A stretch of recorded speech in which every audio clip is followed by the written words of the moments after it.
It's Heels on Wheels, the racing show by female racers, for female racers, about female racers, featuring female racers, with a few surprises thrown in.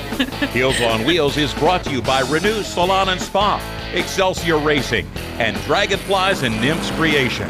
And now, here are your hosts, Krista Elise, Taylor Hyatt, Gene Kinzer-Dana, Stacy Grammer, and Emily Gotti. Thanks for tuning in to the Heels on Wheels radio program. I'm the executive producer, Taylor Hyatt, and we have an amazing show lined up for you today.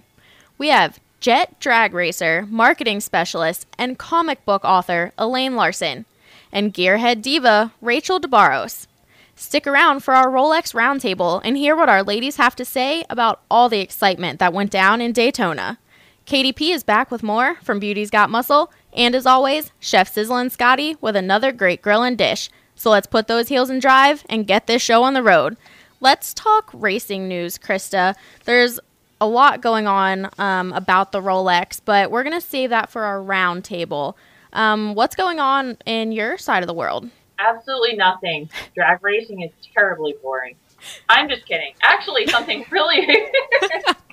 Not too much going on right now, but, you know, there's got to be something. So, actually something interesting happened this past week.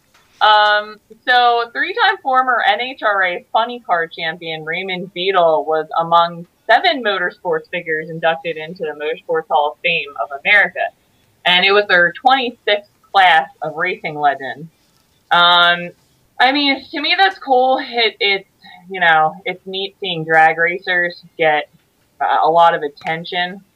It just in racing media in general, it just seems to me that NHRA and road course and, you know, speaking of roundy round stuff, I think that they get a lot more attention than drag racing gets. So it's very cool to see the legends who you kind of grew up on get old and get their dues. I mean, get what they deserve. So. That's for sure. I mean, I have to agree with you. I guess our go left, go right, as Bob calls it, gets a little bit more attention than NHRA and that kind of stuff. But on that note, Rusty Wallace was also inducted in the Motorsports Hall of Fame of America this past week. So that kind of proves your point there, too, I guess. Yeah, and I mean, yeah, I have my opinions on that. I'm short for words this week, but it's just neat. It makes me reflect, you know, seeing these people you followed for years and years, and I don't know. Yeah, exactly. I mean, speaking of, Beetle actually was, didn't he field a NASCAR team or something with Rusty Wallace? So he was pretty versatile. That's actually cool to see. You don't see that very often. Yeah. So I have a couple of interesting facts here that I found for the show today. Jaguar also premiered their Super Bowl ad online, which it's almost a week before the Super Bowl still, and they're doing their ads online. You don't see much of that, but the hashtag on the commercial is good to be bad. And let me tell you, this commercial made me want to go out and buy one. Not that that's going to happen because I don't have, you know, $1 million laying in my pocket, but I mean, it's weird that they're premiering all these ads way before the Super Bowl. Not many things would make me want to go out and buy a Jaguar, honestly. It's pretty. They were sold off. It just kind of, I lost my taste. It's pretty. At least yeah, the commercial made it look pretty.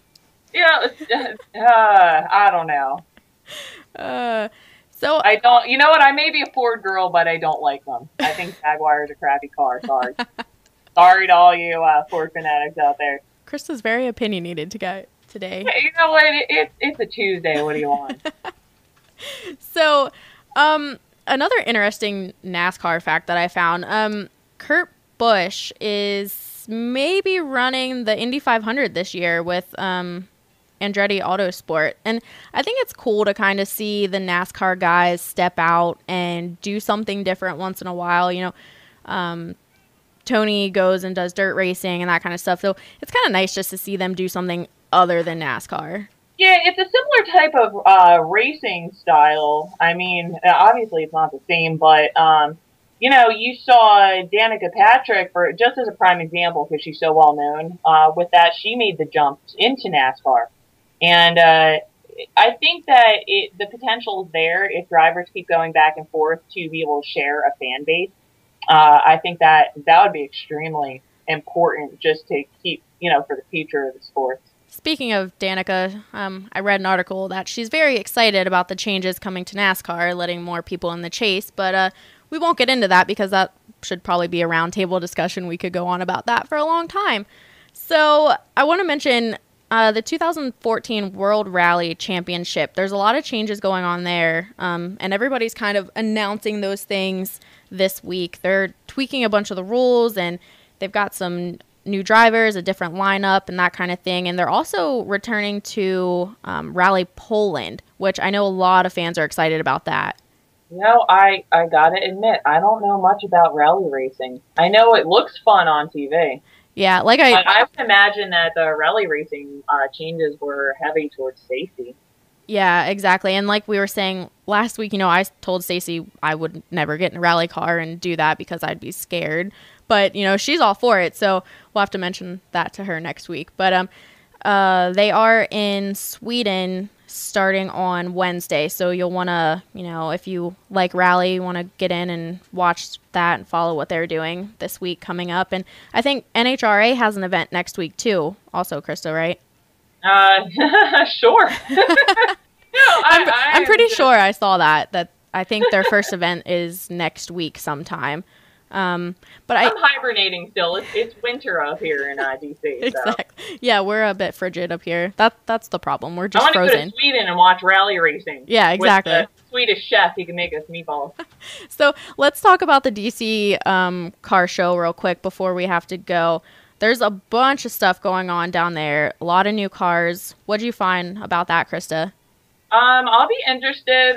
They probably won't have it, but I wanted to see the 2014 Ferrari, LaFerrari. I probably totally butchered that one, but it's okay. It's a really cool looking car. It's just minor updates. I know you got the 2016 Camaro concept. They're not probably going to have that there, but a Chevy or GM will almost certainly have some sort of information about it. So it'll probably be beneficial to go pick that up. They're Mercedes coming out with a wagon. So, we should definitely go on the roundtable for this one. I think that would be interesting. For sure. I know Jeep, as always, has their big exhibit going on. They have a lot of cool stuff in their little Jeep world. Also, Washington, D.C. region, SCCA has a setup there. You can go, and driver school is coming up in the spring. So, might want to go check that out and see if you're into some sports car racing. But there's also a bunch of other stuff going on, more than we can mention. I think that's going on through the rest of the week, if I'm not mistaken. Yep, DC Auto Show goes until Super Bowl Sunday, which is probably, unfortunately, the day I'll end up going.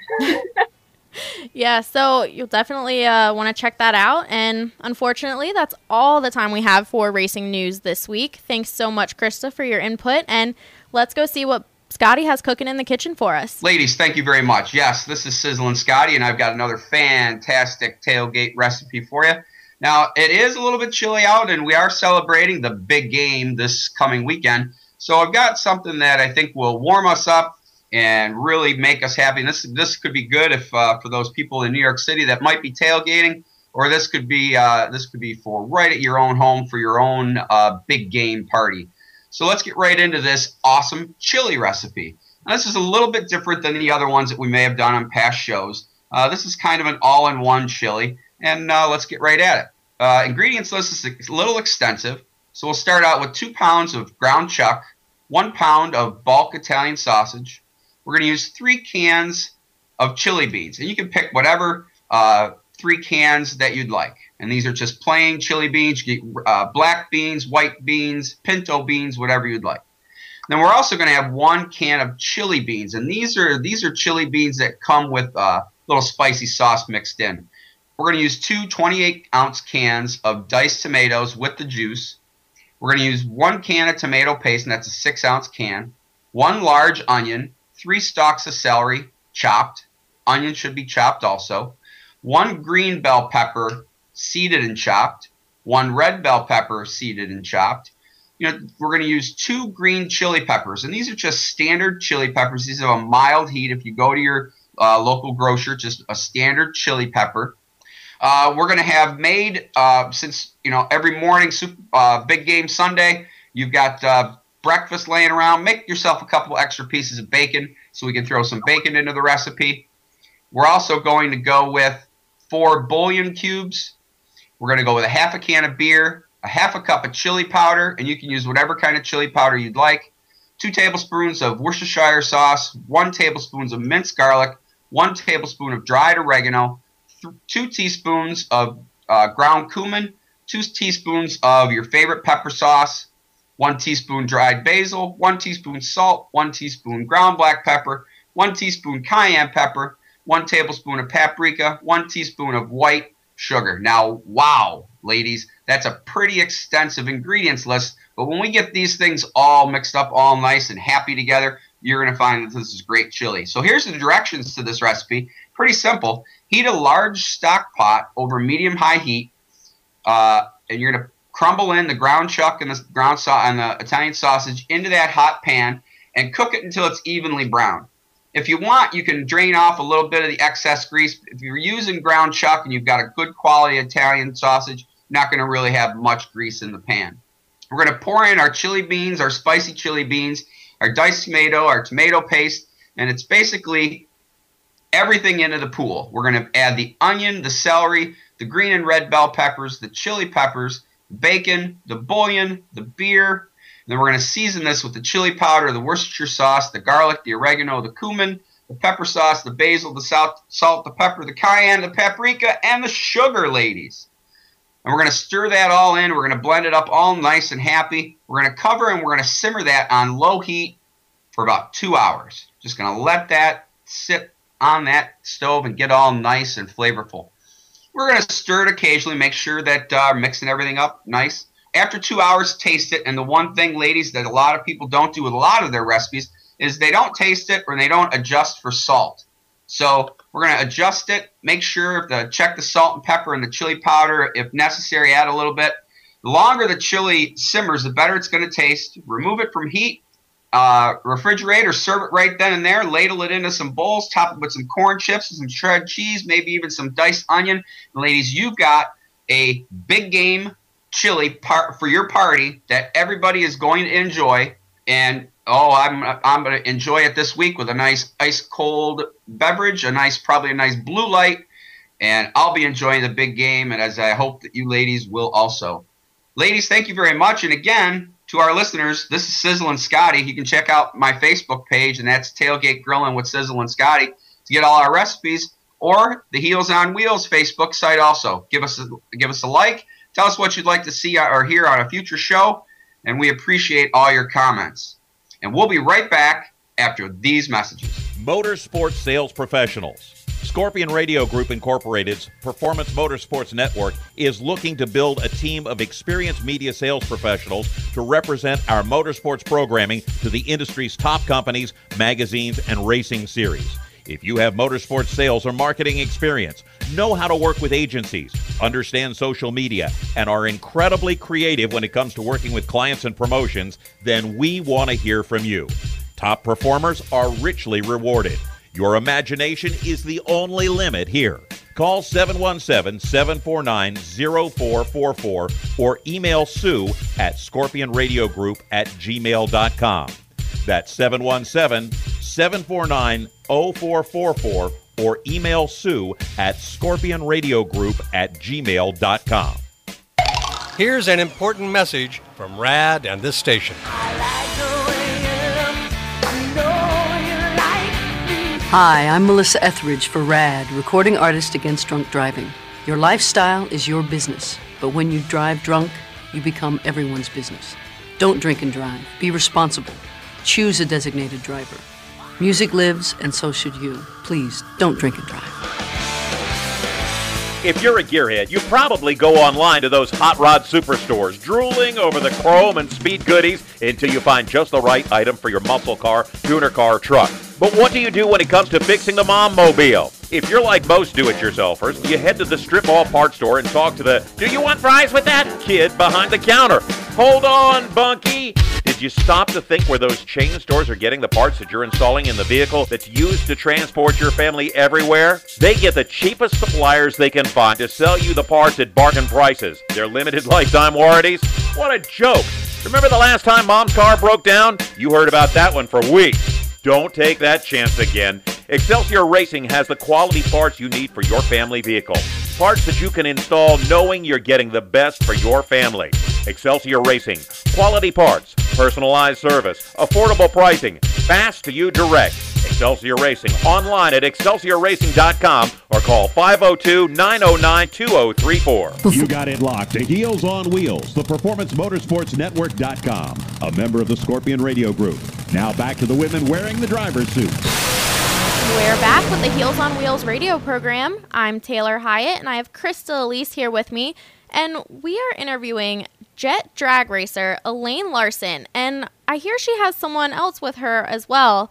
Hi, ladies. How are you? Hey, we're doing really good. How about you? We're doing good. So who's our special guest that we didn't expect today? Well, goodness, I haven't had her around for a while, but she flew into town. Marisha Falk, my veteran driver. She was a rookie driver a couple years ago, and now she's my veteran driver, going to teach my two new girls a thing or two. So she came on board. She was flying this morning, and she flew in and decided to join us this afternoon. Well, that's awesome. We always love to have more ladies on the show. So before we get too into this, why don't you tell us exactly what it is you're racing and how you got involved and started all this that you're doing right now?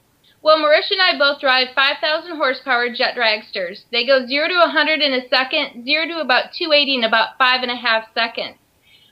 When Marisha and I started, or when I started, there was only 3 women in the world. Marisha became the 4th, and now I've got 2 new girls, Kat and Dawn, that are the 5th and 6th. So we're bringing it on really hard for the girls. I got started about 21 years ago driving just a super gas Chevy Vega, and came into the jets about 10 years ago, and Marisha joined my team 2 years ago, and we have been battling to the finish line ever since. Wow, that's amazing. How do you train for something like that? I mean, it's no Honda Civic, but the G-force on that must be amazing to feel. 0 to 100 in a second? Yeah, Marisha's a pilot. Let her tell you a little bit how she learned. Yeah, the Larson Motorsports team, I was lucky enough to join a team that's so well-rounded and well-prepared to hire on new drivers. And they have an entire course that you get to go through. And oddly enough, it was very similar to my flying training. We did a lot of ground training before, learned the systems of the car, and went through the flows that we would be doing on the track, back in the shop to make sure we had everything down to a T before we got out there and started the real thing. And then once we both thought we were ready, we headed out to the racetrack, and you just start first by getting your line show down with the smoke and fire and the burner pops. Then you start introducing a little bit of speed, and eventually you make it the full quarter of the mile and burner at about 280, 300 miles an hour. So, Elaine, how did you decide that you wanted to get into a dragster that goes that fast? I mean, I can't even imagine. I want to race eventually someday, but I can't imagine stepping into a car that goes that fast. You know, I think it's a gradual. For me, it was gradual. For Marisha, she just jumped right in the jet. But my husband's the aerospace master. He's the one who's got his airframe and power plant. He's a jet car or jet plane mechanic. He's also a pilot as well. So I had the love of drag racing. He had the love of aviation, and we put the two together to make the ultimate coolest vehicle on planet Earth, the jet dragster. Wow. You know, it's interesting. You have something like a 20,000 square foot facility just dedicated to this. And I believe it's part of Embry-Riddle Aeronautical University, right, in Daytona? Absolutely. We just moved a couple years ago to Daytona Beach, and so now we're in the mecca of racing, or it will be in a couple months, or a couple weeks, I should say, when Speed Week comes around and Bike Week comes in. And you know, we have our facility here, and we actually use Embry-Riddle interns. Marisha comes over, and, you know, she works at the university over there. She's actually a flight training manager, so she actually teaches some kids how to fly. Some of our interns she's taught to fly. And we have mechanical and aerospace engineers that work on our cars every single day. How did you get affiliated with them to do this? A lucky girl, lucky choice, right place, right time. We were at a drag strip, and some really nice kids came up to us and they said, "This is like the coolest thing. Would you bring it to our university?" And we said, sure, brought it over to Daytona Beach, fired it up. Marisha was there. They thought it was really cool. She thought it was cool, and history was made. We've had Embry Riddle for almost 10 years now. Miller Welding's my sponsor, and then we just signed on Matrix Systems, a paint sponsor, just a few months ago. So things are rocking and rolling here. So for girls, I mean, there are a lot of girls into drag racing and they do go fast, but how do you find the girls to join your team that are okay with getting in a car that goes that fast? Well, I'd like to think that my girls are something special. There's more to them than just a pretty face. Marisha knows the whole system. She is the real deal. She can, you know, crew the car. She can crew my car. I can crew her car. All of our girls go through the systems training. So there's, again, a little something more to them. They're more than just a driver. They're a mechanic. Sometimes they're crew. Sometimes they're truck and trailer drivers, too. But we put an all-call out. In fact, we just did last year and got applications. But Marisha was a little different. She was like this little flea that wouldn't go away. She's like, I want to do this. I want to be the adrenaline junkie that Elaine is. And she came on board and never looked back. You know, that's got to be important. I mean, knowing the systems as well as possible, because any little thing that goes wrong when you're inside that car, I mean, that could be a catastrophe. Absolutely. Marisha had a chance just last year where her burner didn't light and she had to relight it. And let me just tell you something. It put her back in her seat. She did really good, though. She learned her training well, and when the time came, because it's only 5 seconds and there's no passenger seat, there's nothing. So it's you, yourself, and your car, and you hope that your crew prepared it the best they could. So you also have some other stuff going on, also racing related, but not directly. You have, let me see here, can I read this right? Comic books, and that's not something that you usually put together with racing, but you guys are doing a lot of other cool stuff as well. Absolutely. Well, at the racetrack, you know, we get a lot of little kids that kind of come up to us, and, you know, we try to be the most positive role model that we can. And what I started out wanting to do is just make a color sheet, because, you know, these races get to be long days, especially for these little ones. And I wanted to give them like an activity sheet that they could play and color and stuff while they were in the stands waiting for some people to go.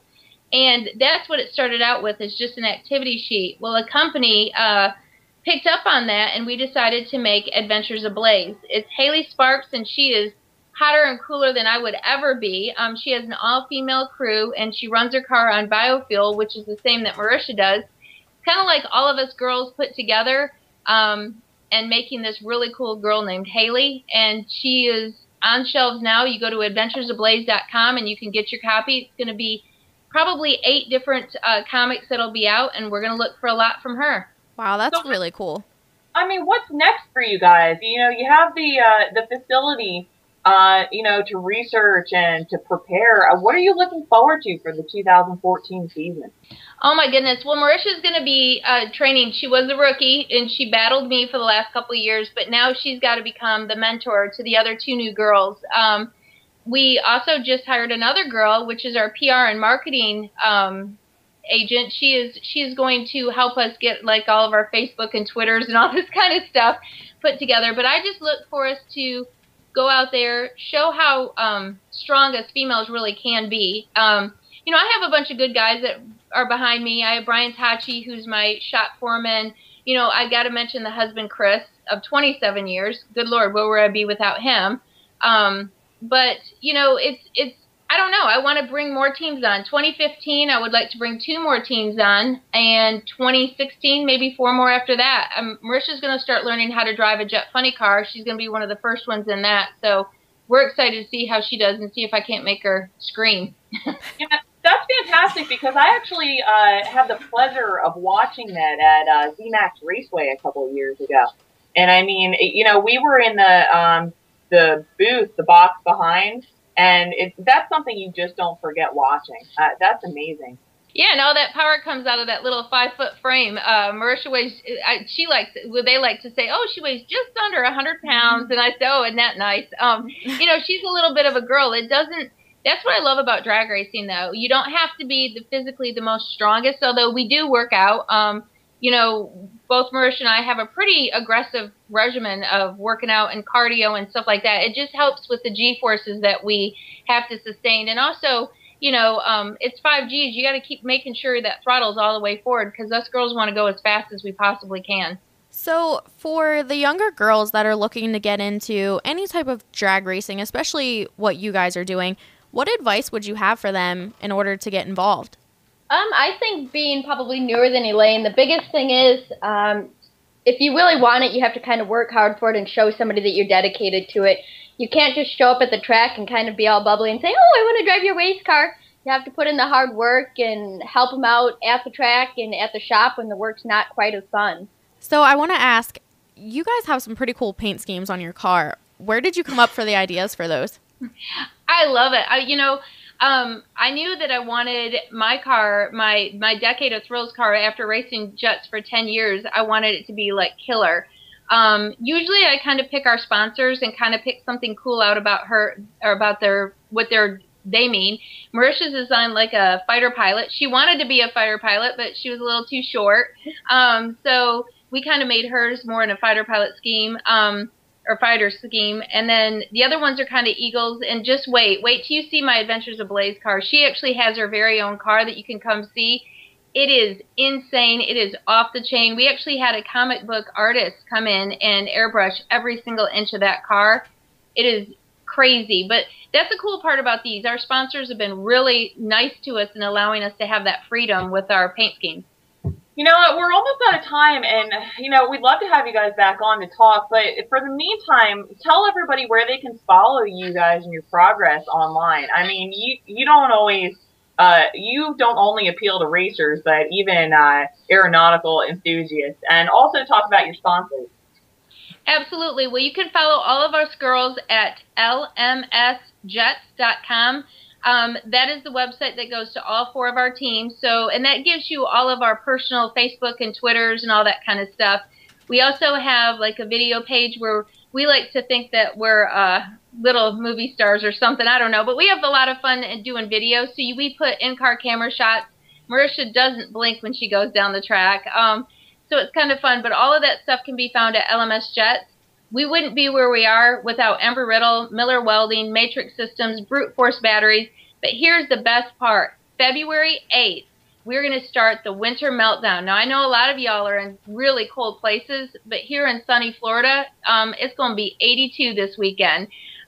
So we're going to melt down all of that snow and ice and get all these racers out there, kick out the cobwebs from these race cars, and us 4 girls are going to show those boys what we're made of, and we're going to rock it down the racetrack. Wow, it's been great talking to you, and I can't wait. I'm sure going to follow up with you girls, and especially next year, and see what you guys are doing. So this has been Taylor Hyatt, along with Krista Elise, Elaine Larson, and Mariska Folk for Heels on Wheels Radio. We'll be back right after this.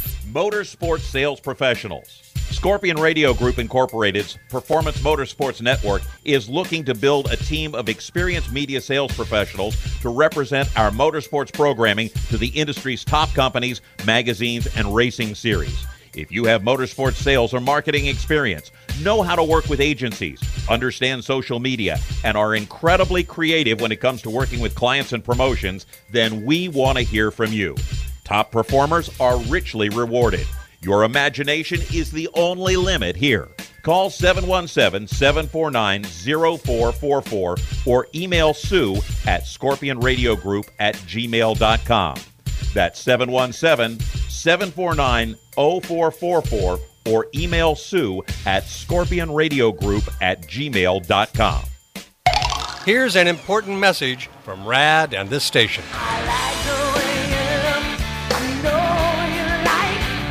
Hi, I'm Melissa Etheridge for RAD, recording artist against drunk driving.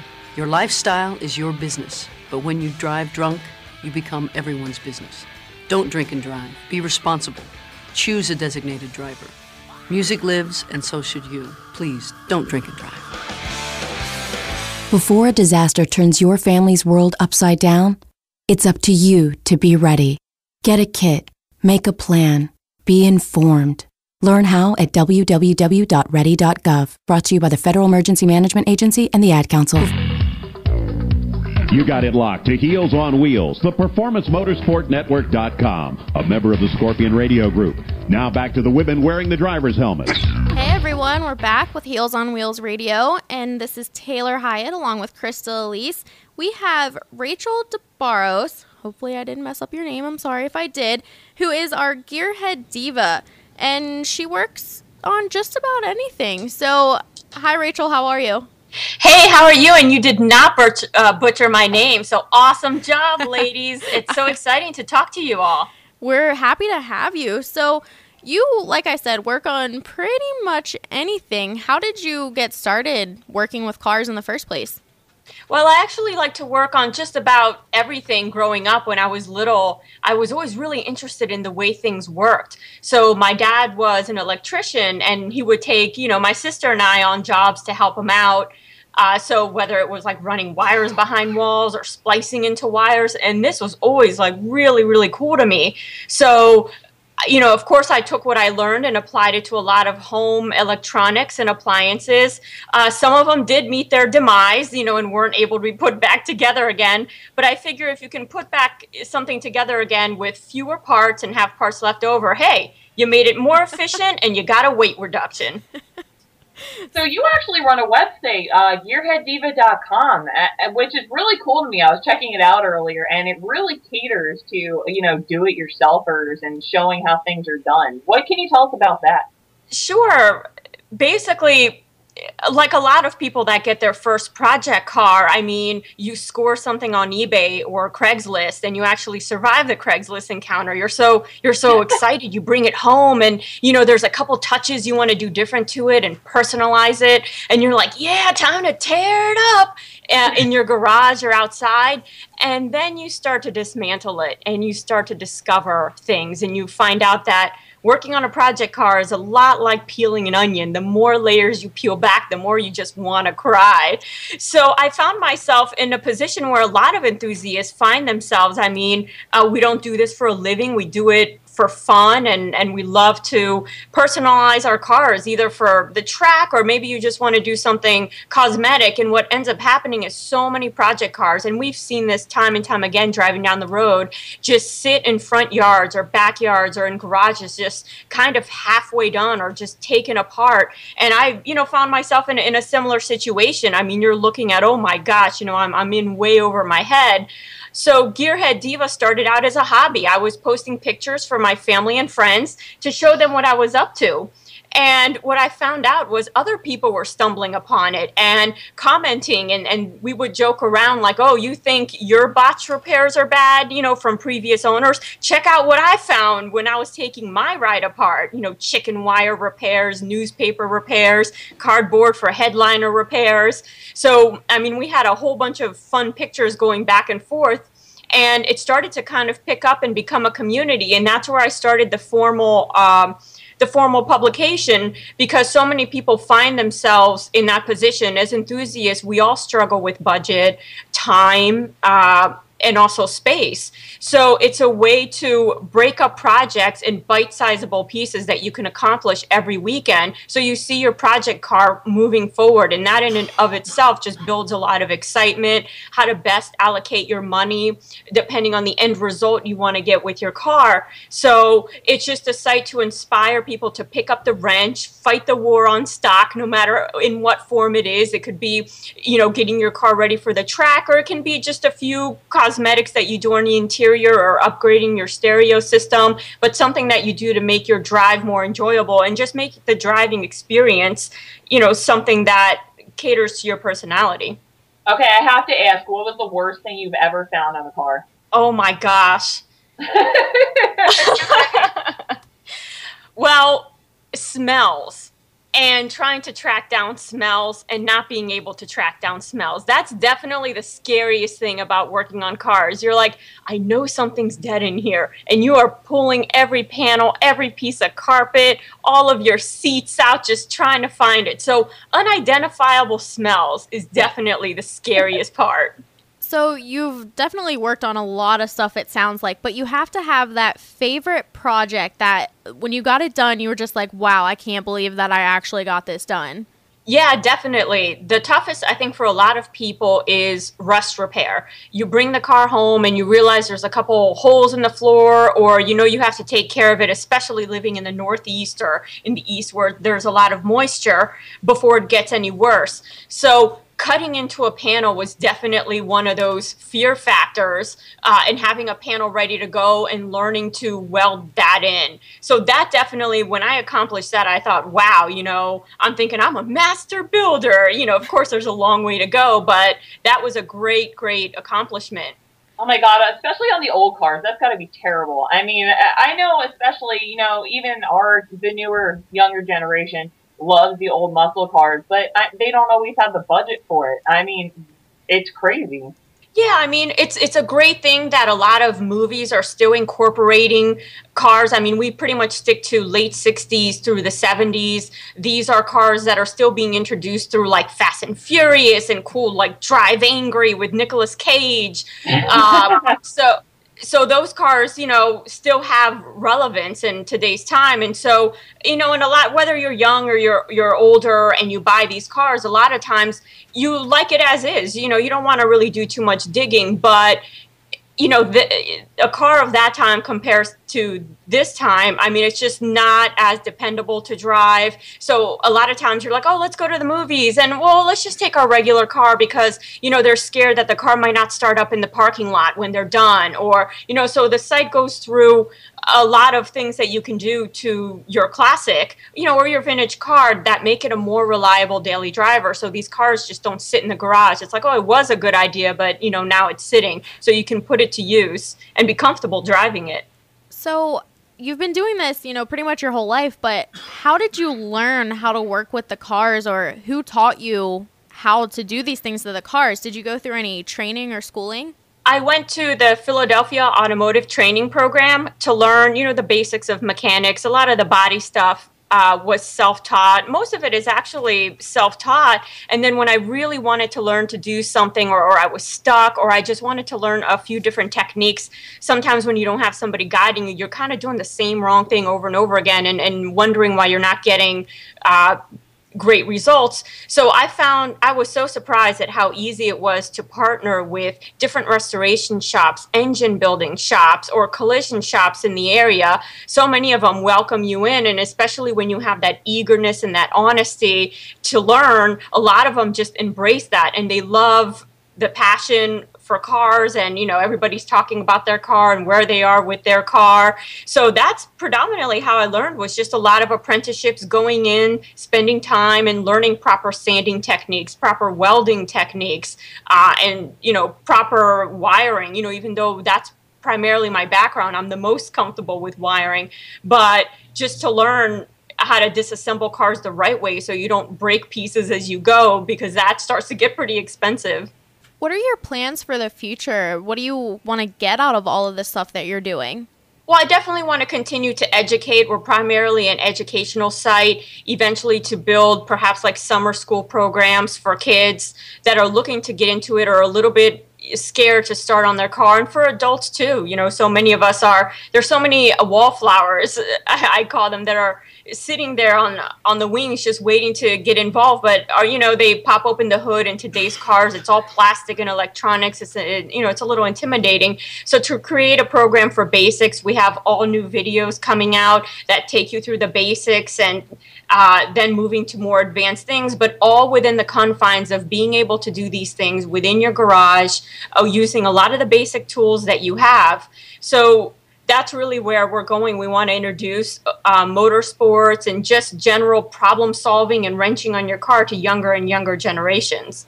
You know, how important do you think it is generally to cater this towards women and cars? I mean, taking into account that this has predominantly always been a male-dominated, hobby. Yeah, I think it's very important, because the last statistics I read on driver's license is that more women than men are actually getting their driver's license. So this is going to have a huge impact on car manufacturers, on motorsports, and women mechanics in general getting into that realm.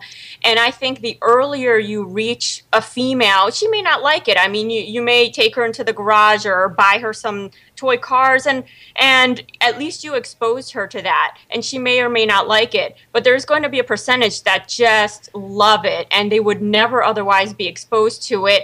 And I think it's important to do that before you get to an age, which happens really early for girls, where society starts to tell you what girls should like and what girls should be into. So if you can kind of beat that and allow them the opportunity to at least try it, I think you're going to have a whole new generation coming into cars and a whole new way of thinking. So that way you have a larger team working on problems and working on how to get more horsepower, sucking it out of smaller engines, and do more cost-effective modifications.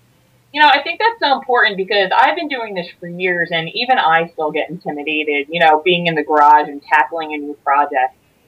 So we only have a couple minutes left. I really think it's important. Tell everybody where they can find you on the web. Sure, you can go to gearheaddiva.com, and there you can find a variety of technical articles. In a few weeks, we're actually launching a new website where you'll be able to upload your own project. And so we can trade back and forth, and everybody can bookmark what we're working on, not just women, but men and youth as well. You can also find me on Facebook, facebook.com/gearheaddiva. We have always a lot of fun pictures and videos going up there. So, one quick question for you. Sure. Growing up, were guys intimidated by all this stuff that you were doing and being able to go and work on cars? I mean, there's a lot of guys that can't even work on cars. You are totally right. There's so many guys today that can't really tell the difference between, you know, the transmission or something else, or they're stuck on the road just as much as we are. And I think that, you know, when I go into a garage, you know, I never really lead with the gender foot. I think the most effective way I found of doing it is leading with the passion foot. When you can connect on something that you both really, really like, all that goes away. All the intimidation and all the fear really goes away. And especially when you're also there to learn and you guys like discover things together, that tends to wipe away all these barriers. Well, it's been great talking with you, and we're definitely going to catch up with you and check in and see what else you're doing. This has been Taylor Hyatt along with Krista Elise and Rachel Barros for Heels on Wheels Radio. Stick around for Beauty's Got Muscle right after the break. Before a disaster turns your family's world upside down, it's up to you to be ready. Get a kit, make a plan, be informed. Learn how at www.ready.gov. Brought to you by the Federal Emergency Management Agency and the Ad Council. We're growing like crazy and need account reps who know their way around agencies, the internet, and social media. Got connections? Or do you know how to get to the decision makers? Are you fearless? We need you. Internet radio, or as we call it, wireless mobile radio, is rapidly becoming the place to be with almost limitless income potential. So contact us to get involved with the fastest growing professionally produced group of internet radio stations in the world. Your imagination is the only limit here. Call 717-749-0444. That's 717-749-0444. Or you can email us at scorpionradiogroup@gmail.com. You want to ask for Sue, shopping around for your racing gear, driving from store to store only to find they don't have what you want? Barros Racing Collectibles on Black Gap Road in Fayetteville, Pennsylvania has it all. The hottest NASCAR, IRL, and NHRA diecasts, t-shirts, jackets, flags, and more. Everything racing. Stop by or check out their website, www.farnersracing.com, or call 717-352-2782. You'll be surprised at the selection, prices, and friendly client service. UPS, FedEx, and USPS shipping available. Farners Racing Collectibles, www.farnersracing.com, or call 717-352-2787. Farners Racing Collectibles, where racing comes alive. This is Heels on Wheels on the PerformanceMotorsportNetwork.com. Now, back to the fastest ladies on four wheels. Hey guys, this is Katie from Beauty's Got Muscle. One of the biggest and what I consider best rites of passage in our lives today is the right to drive. It was never just about getting you to and from your destination. Driving was, is, and will forever be freedom. Think back to the first time you heard those sweet words, "Congratulations, you passed." The surge of adrenaline that coursed through your veins as you peered out over the hood of your majestic stallion, feeling like a modern-day pioneer. When I think about the road, it has never looked as sexy as it did the day I got my license. While driving isn't necessarily in the list of human rights, because it really is a privilege earned, not given, it is something I believe everyone should have the chance to at least prove their ability and competence at. And up until about a year ago, I thought everyone could. Currently in Saudi Arabia, women are not allowed to drive. Technically, there is no written law that says women can't drive, but there is one that says women are not allowed to get a driver's license, which is basically like saying, hey, we never said you can't eat eggs, but you can't buy them, can't cook them, and don't even think about grabbing that chicken. Now, Saudi Arabia is not what most would consider a liberal place, especially when it comes to women's rights and equality. One Saudi law states all females must have a male guardian, whether it be a father, brother, or husband. In the world, she must always be accompanied by a guardian and must ask the guardian's permission before marriage, divorce, travel, education, opening a bank account, doctor's visits, going outside, and if she's allowed to take a poop. I threw in that last one because, believe it or not, the rules of guardianship requirements, basically what women can and can't do, is not a written law. So these rules are up to the discretion of the particular officials, institutions, and guardians that dictate over the women. Now, outside looking in from another culture, a lot of people have wondered why Saudi women don't speak up for themselves and do something about it. Well, some of the women are happy and content with how things are, and this is a part of their culture.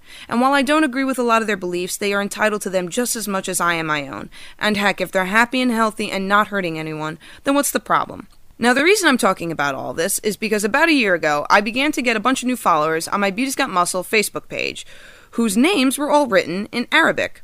So, naturally, I was intrigued. Here I am, a ginger in her Nova, and somehow my mission of finding other women in the muscle car world found its way across an ocean. So I looked into why I was getting all these likes and came across a Facebook page called Saudi Women to Drive. Obviously, with gender equality being a social issue very close to my heart, I was pumped that not only these women were standing up for their rights, but the one right they chose to stand up for was driving. It does not get any cooler than that. But wait, yes it does. Guess what these balls-to-the-wall women were doing? No, they were not picketing, there was no sit-ins, no riots or kumbayas. They got out there and were driving, filming it, and posting it on YouTube, showing not only their government, but the world what they're made of. That could be the most beautiful, most graceful middle finger up yours act I have ever seen. And I cannot give enough props to these ladies, and my heart is beaming with girl power just thinking about it. There were definitely really big risks with them driving around, too. Keep in mind, this is a country that still stones people to death. If they had gotten caught, they would likely face, and I quote, unspecified measures, which again is all up to the unwritten laws controlled by people I believe have spent way too much time in the sun. Some of these women have already faced jail time, some of them have lost jobs, but on top of all the risks, they continue to drive and post the video evidence of it. And this is what made a difference in my eyes. They could have easily snuck around and drove when they wanted to on the down low and tried to not get caught. But to make a difference, to make lasting change, they needed to show people that they could drive and they were not afraid to fight for it. So why not let the ladies drive? Well, there are a number of absurd excuses the national officials are coming up with.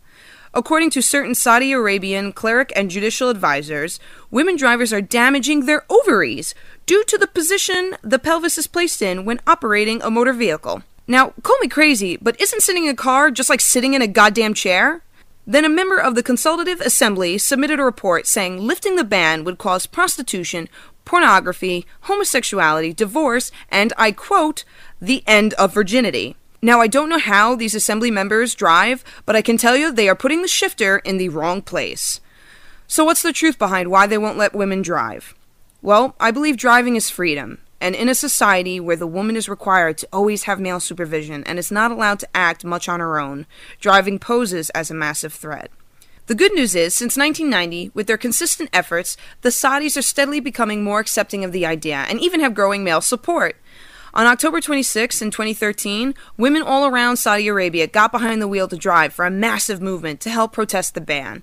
There are also several different petitions and groups that have sparked up in both the States and overseas to help show support to these women and to their cause. I'll post a few of the links in beautysgotmuscle.com. Check them out and please show them your love. And to the Saudi women driving, you are champions. Keep your foot on that pedal, your hands on the wheel, and your eyes on the horizon because change is coming. This has been Katie from Beauty's Got Muscle, presented to you by Heels and Wheels and the Performance Motorsports Network. Thank you for that, Katie. That, I don't know. Now I know where Krista got her attitude from this week. You and Katie. Hey, look, all I have to say is I have an excuse not to go to work anymore. I don't want to hurt my ovaries by driving. All right, well, it is Roundtable time, and this is Taylor Hyatt along with Krista Elise and our regular man voice, which he loves when I say that, Bob Steele. Hey. Boy, I tell you, after that, I'm feeling rather, shall we say, neutered? Whoa. Katie has a way of doing that to you, Woo. I think. Boy, I'm telling you. So let's talk about all the drama at the Rolex this past weekend in Daytona. Incredible race. We were down there representing Performance Motorsports Network. Larry O'Donoghue from In the Pits Media, Andy DeLay from Burning Rubber Radio, and, of course, our very own Gene Kinzer-Dana, all covering the 24 hours of Daytona. And what an incredible idea, putting the American Le Mans Series together with the Grand Am Series and coming up with a viable television relatable product that the average human being that likes racing but doesn't understand sports car racing can be absolutely confused over. It started out as a great idea. The pomp and circumstance with the cars on Friday, the Continental Tire Series race, great race. All cars associated with manufacturers, Hondas and Audis and Acuras and Mustangs. I know Krista was excited about that. Camaros and just a great type of cars. Very, very cool, very close racing in a number of different classes. On Saturday at 2:10, the Rolex 24 Hours of Daytona started, and it was an incredible build-up to the race. It was a great race. Unfortunately, at about the 3-hour mark, there was an incredible accident where the Gainsco car ran into a almost non-moving Ferrari and created a major problem for both drivers, one of which is out of the hospital. The other will be in the hospital for some time now with crushed vertebrae, a broken arm, and a broken leg. Our thoughts and prayers, of course, go out to them. But the drama didn't really happen until the last lap of the race. And this is, let's talk about the GTD class. Now, these cars are Audis, Ferraris, Porsches, and that sort of thing. So performance sports cars. The Audi of Canache, Pompelli, Pappas, and Winkelhock was being driven by Mr. Winkelhock, an Audi R8 LMS. They were in second place. Had managed to get past the Ferrari 458 Italia of Tucker, Sweedler, T-Bell, Segal, and Pierre Gudi. Pierre Gudi was driving the Ferrari.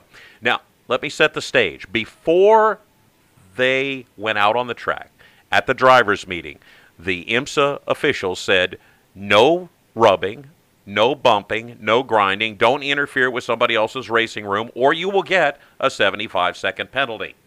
Well, at the bus stop, the Ferrari and the Audi got together, courtesy of the Ferrari.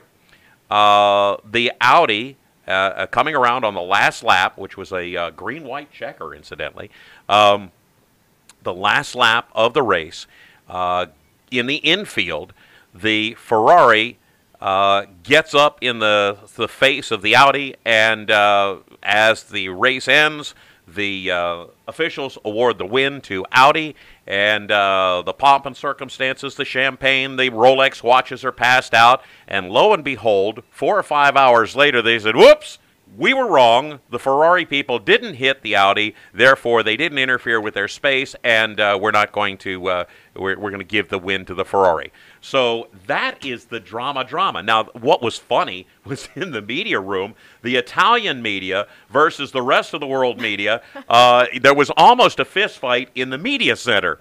The teams, they were kind of okay with it, but the media center was absolutely abuzz, and literally the Italian press almost got into a fist fight with the American press over the difference between the Audi. No idea where the German media were, but nevertheless, the American media and the Italian media were just about to punch each other out. It was actually very funny.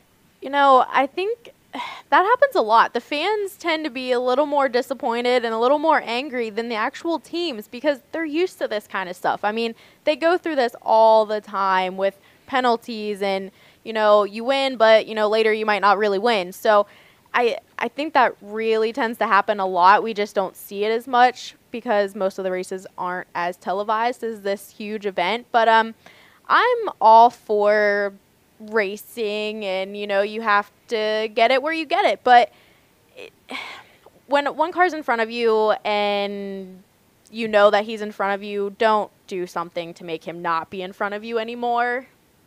Well, that bump and spin, the bump and goes, you know, they were very, very specific about that in the drivers' meeting. Therefore, I have no problem with the Audi winning the race. However, a lot of other people seem to forget that they got together before the bus stop, and it wasn't the second instance that the officials were really upset about. But, yep, the cave, NASCAR, who now owns the series, caved in, IMSA caved in, and we have a Ferrari in the winning column rather than the Audi. And that's, I think, interesting. And it sets the stage for Sebring because these two teams are going to come together again, and we'll see what happens then. You know, it's interesting that you mentioned the reactions of the media and the fans and the drivers to that switch in the winner because, you know, because I can never be serious. At my type of racers, it would be like, hold my beer and watch this. There, I just imagine this slap fight among Italians and drivers because it's so much, you know, it's so much higher class, per se, than... We call it wine and cheese racing. You know, it's cheesy and they whine a lot. Oh, no! Bada bump. Oh, my. Thank you. We'll be here till Thursday. I do want to mention, I saw a lot of things, and people are saying, you know, this is a typical NASCAR move. I mean, they were throwing yellows to catch the field back up, and I mean, a lot of people aren't too happy with the way the entire race went down. Well, it's kind of hard, and we heard that at the track as well. It's kind of hard to tell where and why the cautions were thrown. There were a lot of cautions, and in reality, it did bunch the field up, although during the race, the field was spread out over the entire course, the big oval and the infield. When they were bunched up, it was still covering half the racetrack. There were 67 cars that started the race and about 53 that finished it. So even with the attrition of the crashes and a couple of broken cars, including the Delta Wing, you know, there was still an awful lot of cars out on the track. And, yeah, the yellows bunched things up a little bit, but probably not as much as you would expect in a NASCAR race, for example. Yeah, I mean, you know, I like this race, and it's a good way to get the season started, I guess. I mean, it's a lot of good racing. There just comes a lot of drama with it, too. So, all right, final thoughts. Krista, Ferrari, or Audi? You know, to rescind on your immediate calls like the NFL, you're going to piss somebody off. So I say just, if you're going to screw up, you might as well just run with it. Bob? I'm kind of the same opinion. Make the decision and go. I think the Audi got robbed. And I'm going to go with that, too. And unfortunately, that's all the time we have for our roundtable this week. And that's a wrap for this week's edition of the Heels on Wheels radio program. We'll be back next week with even more amazing guests. Thanks to our guests this week, Jet Drag Racer Elaine Larson and Gearhead Diva Rachel Barros. Find out more about KDP and Beauty's Got Muscle by visiting www.beautysgotmuscle.com or on Facebook. Find more tailgating recipes like Chef Sizzle and Scotty's Facebook page, facebook.com/tailgategrillin with Sizzle and Scotty. Our hosts have been Jean Kinzerdana, Stacy Grammer, Krista Elise, and Emily Gotti. Thanks to our production engineer and programming consultant, Bob Steele. I'm the executive producer, Taylor Hyatt. Thanks for listening, and remember, take a kid to the races this weekend. Heels on Wheels is a copyrighted production of www.performancemotorsportsnetwork.com, a member of the Scorpion Radio Group, Incorporated, and may not be rebroadcast, replicated, or saved in any media without the explicit written permission of PMN. Check out our Facebook page, Heels on Wheels Radio Show, or our section on the PMN website. The opinions expressed on this program are those of the host and guests and do not necessarily reflect those of the management and ownership of either PMN or Scorpion Radio Group Incorporated. Be listening next week as the fastest women on the planet rev it up and talk racing. Baby, when you take